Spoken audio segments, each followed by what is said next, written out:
Good day, viewers. You're welcome to another episode of Hangout with Young African Entrepreneur, where we manifest Africa's greatness through manifestation of our young people, their talent, their creativity, their innovation, their contribution, their fear, and their expectation from their leaders, and through which they can make Africa one of the greatest continents on earth. Today, we have in our studio a very versatile lady that's been saddled. She has even saddled herself with the responsibility of taking care of the young people and through her service-oriented programs, and she has done a lot, and her name is everywhere. And we have today, privilege to have today, Mrs. Rukayat Yahaya. You're welcome. Thank you so much for having me, Mr. Nas. Very and well. hello to the viewers at home. Yeah. So let's get straight to the business. And a lot of people have been heard about your name, that Yekaya, Tamirah. Yeah, it's everywhere. And you have been doing a lot, to make this world a better place. And NasTv Africa is quite proud of that. And that's why we bring you on this platform today to tell us exactly what you've been doing. And the viewers, your fans out there, they really want to know who is this Tamirah. So can you let us know your background? Okay, so first of all, let me say Tamirah is just a normal human being like you. Actually, I'm the founder of Tamirah Well-being Initiative. It's actually an entrepreneurship development platform that contributes to sustainable development goals of SDG 2, 4, and 8. From this community, it actually birthed another initiative called Tamirah Entrepreneurship Community. And by the special grace of God, today, Tamirah Entrepreneurship Community has over 300 young, vibrant entrepreneurs in the community. Not just entrepreneurs in Kwara, but entrepreneurs outside Kwara as well.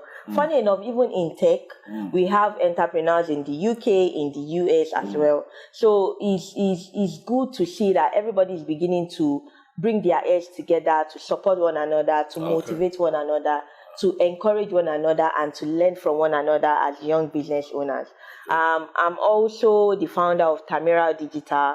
It's actually a platform where I create unique digital marketing strategies for SMEs in my community.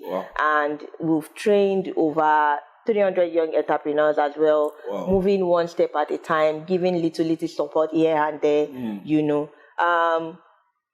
A lot of people call me a serial entrepreneur because of the fact that I have learned to monetize my skill.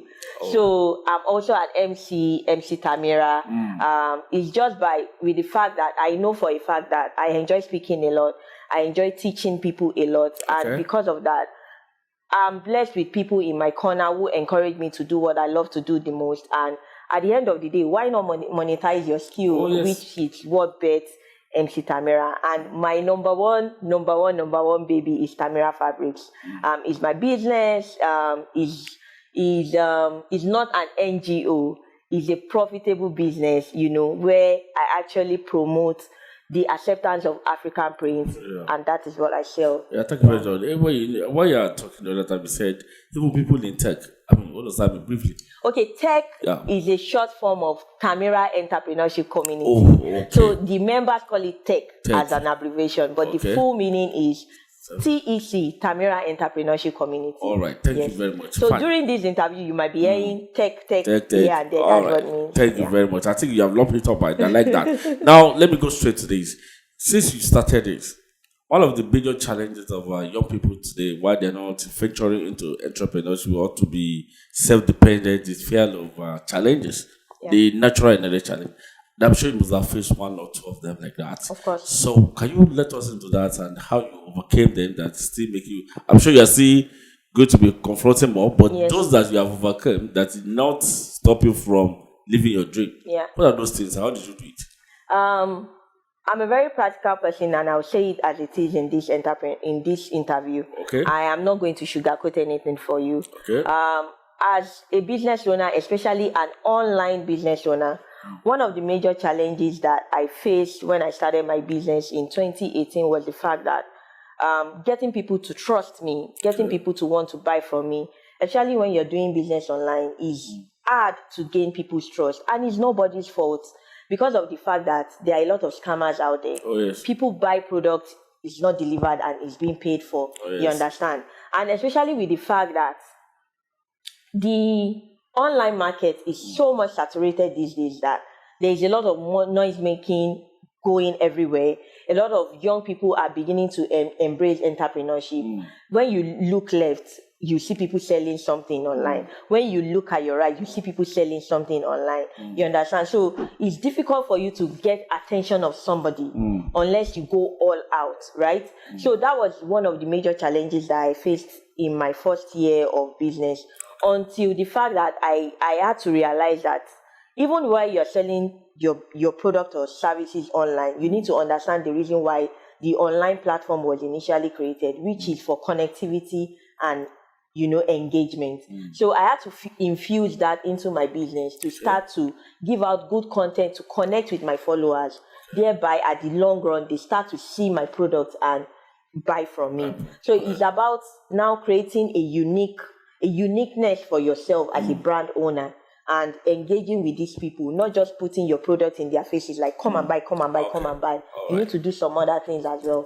Another major challenge that I feel like it's still something that I'm trying to balance even till now is the fact that being a mother and being a business owner is not quite easy to balance.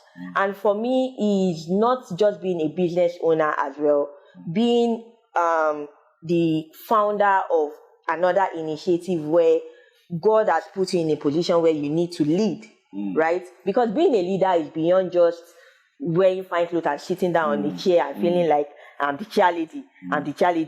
I have people behind me. It's beyond that. It's about being submissive, listening to people's opinion, listening to people's criticisms, listening to what your followers actually want and need, and trying to balance it up. Okay, how can we make this work? How can we make this happen? How can we make this benefit everybody? So it's not as easy as it looks. And with the fact that with Tamirah Entrepreneurship Community, we have a lot of activities that we do to engage these young entrepreneurs. And being a mom and attending to these activities as well can be quite challenging, because you have husband, you have kids, which are my own major priority. You understand? So, but with the help of marrying your own best friend, having a good spouse, with the help of friends and family being your own backbone, it has helped me a little bit to balance it up. So the only advice I would give to young female entrepreneurs especially is the fact that moving forward, climbing the ladder is not only about you at the end of the day. There are so many things that you need to consider, especially when you want to marry your spouse. It has to be somebody that believes in your vision and your mission as well. Because along the line, you want to progress. And you can't do it alone without your partner. Whether we like it or not, guys, you cannot do it alone. You cannot progress without your partner. Thank you very much, Tamirah. Yeah. I think as we have listened to this, I think you can hear that getting people to trust you is one of the challenges that you have to be consistent and you have to be really, really trustworthy. And again, getting your spouse or your partner to just believe in what you do and support it. It's another task, another big challenge that which she has been able to overcome. Thank you very much in that regard. Then, what advice? I'm sure you are expecting so much from government, but briefly, what do you expect from government? How do you want government to support all this initiative for young entrepreneurs? African leaders.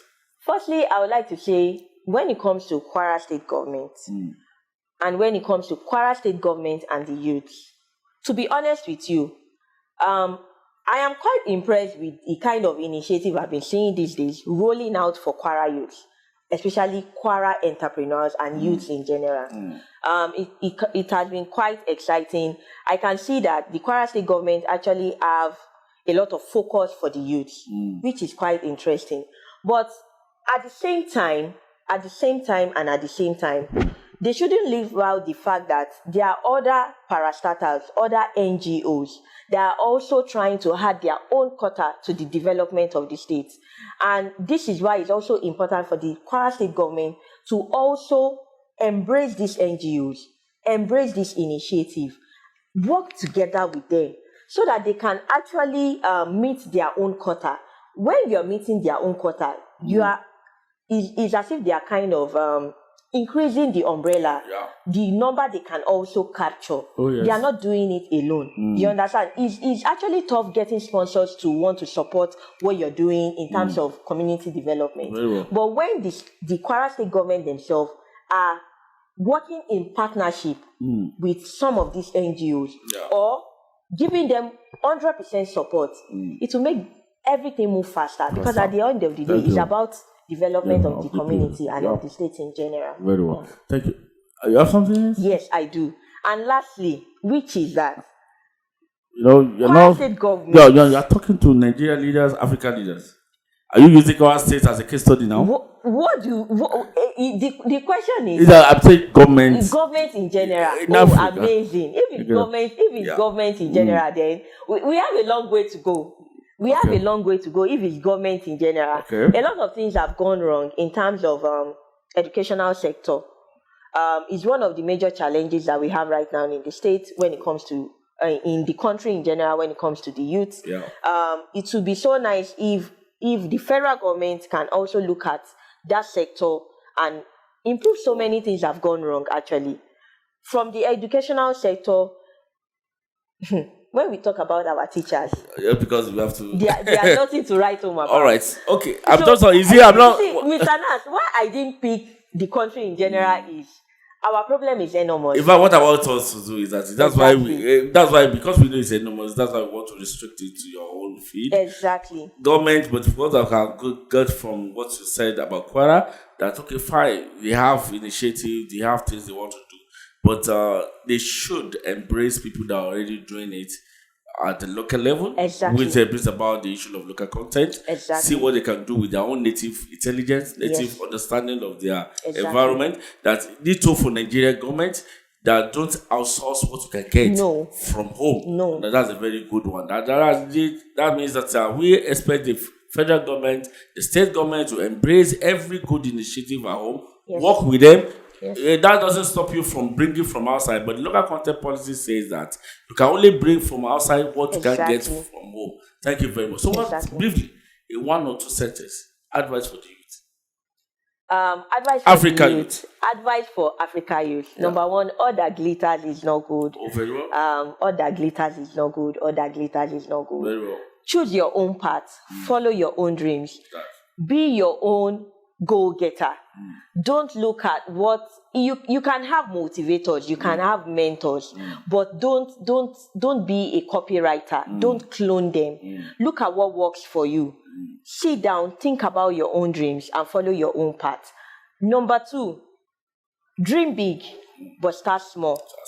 Dream big but start small. Don't overrun the race. One step at a time, because in the journey, in the process, there will always be hurdles. There will always be bumps. And it's part of the process. And there will always be someone ahead of you. And there will always be somebody ahead of you. It doesn't mean that you're doing bad. It doesn't mean that you're lacking behind. Yeah. It is just your own journey. So we should learn to embrace our own journey. We should learn to move at our own pace. And we should learn to do it right. And we should learn to do it right. Yes. Create your own path. Yeah. Face your own journey. Yeah. Your own path is different. I like what you said and we really appreciate your coming. Thank you for inviting me. Thank you so much. And I believe that NasTv Africa, we love to partner with what you do. We love to be part and parcel of what you do. The essence of the NasTv Africa is an online mentorship platform where we manifest Africa's greatness, and there's no any other resources we have than our human resources. And unless we let the world know what we have, and then we are not waiting for people to blow before we celebrate them, then we need to start celebrating them right from their struggling time, not when we start begging. You understand? So that's exactly what Nas philosophy stand on. Amazing. So and we're going to get it right by His grace. By the special and we grace need of the God. support of everyone. So I'm sure we will call you. I'll invite you next time. Definitely. Why not? Thank you for Mr. Nas, by the way. So I really appreciate that. So viewers, this is where we call it a day today, and we have been talking to Tamirah brand, that's Mrs. Rukayat Yahaya, and she has been doing amazingly well and contributing to human resources. And NasTv Africa is proud to be associated with her. Kindly subscribe to our YouTube channel, NasTv_Africa, and follow us on our social media handle. My name is Nasir Abdulquadri from NasTv Africa, where we manifest Africa's greatness. See you next time. Bye. Bye.